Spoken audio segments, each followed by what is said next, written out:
Многія мае сябры ў Беларусі на травеньскія святы зазвычай намагаюцца выехаць куды-небудзь падалей ад гарадоў.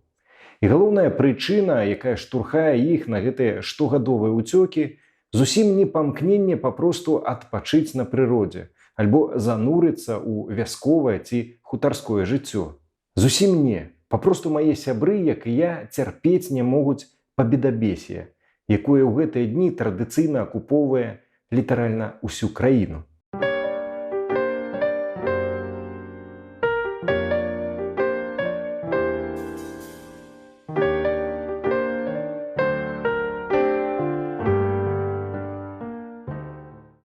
Акрамя цьмянага ўспаміну з маленства, калі аднойчы яшчэ ў савецкім дзіцячым садочку я, як і іншыя дзеці, зрабіў паштоўку для дзядулі, я не магу прыгадаць, каб калі-кольвек святкаваў дзень перамогі 9 траўня. Я неаднойчы чуў, што і сапраўдныя франтавікі таксама не святкавалі дзень перамогі. Наагул не любілі ўзгадваць вайну. Праўда ці няпраўда, не было ў каго спытаць, бо ў нашай сям'і ветэранаў савецкай арміі не было наагул. Затое, як я даведаўся ўжо нашмат пазней, маіх продкаў забіралі зямлю і ўсю маёмасць. Спачатку за ўдзел у паўстанні 1863-64 гадоў, а затым у межах савецка-бальшавіцкага раскулачвання. А ў апошнюю вайну 4 мае дзяды-прадзеды удзельнічалі ў мясцовай самаахове, ды былі афіцэрамі арміі краёвай. Аб'ядналіся некалькі суседніх вёсак, ды ваявалі і з саветамі, і з немцамі, з усімі тымі, хто прыходзіў да іх са зброяю. Дзядуля распавядаў, што адзін з іх нават уцякаў з савецкага палону ажно 7 разоў. На 8 трапіў у Сібір, адтуль у армію Андерса, у якой і надалей ваяваў з гітлераўцамі. Удзельнічаў у бітве пад Монте-Касіна. Сямейная гісторыя даволі тыповая. І не толькі для гарадзеншчыны. Для многіх тая вайна пачалася куды раней за 22 чэрвеня 1941 і выглядала зусім інакш, чым у савецкіх падручніках. Тады, яшчэ не паспеўшы ачомацца ад сталінскіх чыстак і галадамору, беларусы трапілі пад молах нацыстаў. Што тыя, што гэтыя знішчалі наш народ. І чаго тады дзівіцца, што беларусы браліся за зброю і ваявалі і з тымі, і з гэтымі. Вайна – гэта жах. Гэта вяршыня антыгуманнасці. І калі сёння я чую ад пабедабесных ідыётаў гэтае п'янае «можам паўтарыць», я шчыра жахаюся. Што паўтарыць? Дзесяткі мільёнаў забітых, замардаваных, зніклых назаўжды – гэта паўтарыць. Болі, пакуты, якія немагчыма агарнуць нават у думках. Гэта паўтарыць.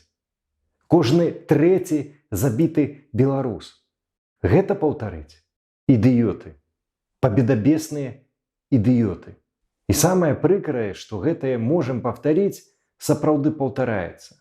Неасэнсаванасць зла самай вялікай і самай кровапралітнай вайны ў гісторыі чалавецтва няўхільна вядзе да вяртання гэтага зла. История Германии – это снимок истории в какой-то степени Беларуси на определенных этапах. В свое время Германия была поднята из руин благодаря очень жесткой власти. И не все только было плохое связано в Германии с известным Адольфом Гитлером.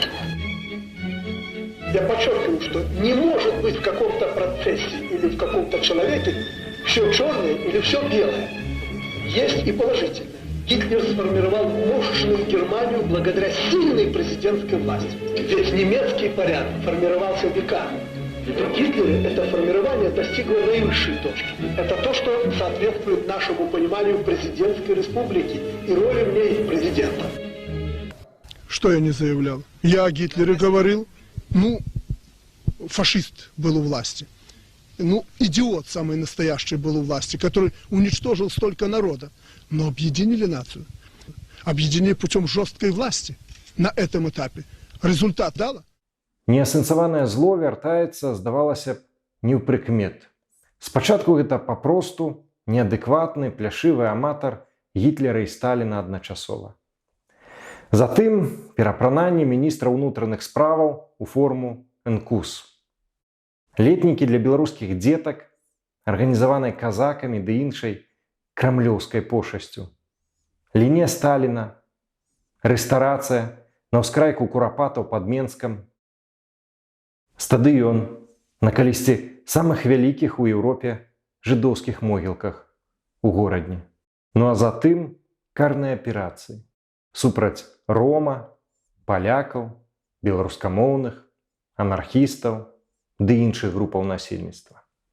Садысцкія і вычварэнскія катаванні адвольна затрыманых. Суды тройкі, канцлагеры для іншадумцаў, гранаты і баявыя стрэлы ў натоўп, публічныя і беспакараныя забойствы мірных грамадзянаў. Гэта таксама пабедабесие. Гэта таксама неасэнсаванасць зла. Гэта і ёсць, можам паўтарыць. Святкаваць перамогу над фашызмам у краіне, дзе фашызм адрадзіўся і квітнее на дзяржаўным узроўні, вам не здаецца, што гэта крыху дзіўна? А яшчэ пабедабесие – гэта бясконцае крывадушша. Ну вось як жывуць сёння тыя ж ветэраны, якіх афіцыйная прапаганда ўзгадвае толькі раз у год, на 9 траўня.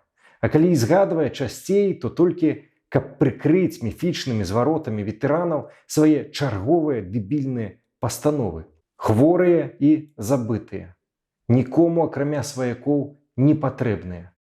Няўжо гэта і ёсць годны ўзровень ушанавання і клопату пра тых, на кім нібыта трымаецца афіцыйны культ Дня перамогі? Крыху лічбаў. Настана 1 ліпеня мінулага года, то бок амаль год таму, у Беларусі жылі 4469 ветэранаў Вялікай Айчыннай вайны і асобаў, прыраўняных да іх. Пры гэтым іх колькасць імкліва скарачаецца. Адначасова штогод па ўсёй краіне пампезна адзначаецца афіцыйны Дзень перамогі. Выдаткі на яго з бюджэту ўлады старанна хаваюць. Аднак неаднойчы усплывалі лічбы пра тое, што толькі на правядзенне параду ў Менску штогод выдаткоўваецца ад 2 да 2,5 мільёнаў долараў США. Нават калі не ўлічваць выдаткі на правядзенне парадаў у іншых гарадах ды астатнія святочныя мерапрыемствы, то толькі выдаткаў на правядзенне параду ў Менску хапіла б, каб 9 траўня кожнаму ветэрану выплаціць 560 долараў США аднаразовай дапамогі. Калі мы гэтак любім і шануем ветэранаў, ды схіляем галовы перад іх подзвігам, то чаму б нам не дапамагчы ім хаця б раз на год, даўшы гэтыя грошы на іх сапраўдныя патрэбы, замест усіх гэтых парадаў і пафасных прамоваў з трыбунаў? Но яны ўжо самыя лепей ведаюць, што, як і з кім ім адзначаць. У коле сямейнікаў, блізкіх і сяброў, калі з тых яшчэ хто жывы застаўся. Ну а на дзяржаўным узроўні, замест мовы нянавісці і крывадушша, куды больш да месца была б палітыка задзіночвання народу, знішчанага і раздзіранага на часткі па розныя бакі лініі фронту. Не бразгаць зброяю на сталічных праспектах, а будаваць грамадства свабодных людзей, для якіх вайна – гэта непрымальнае зло. Не ваяваць з народам, а служыць народу. Вось пераможам цяперашніх фашыстаў-лукашыстаў, і будзе ў нас тады і дзяржава для народу, і свабоднае грамадства, і сапраўдны дзень перамогі замест пабедабесія.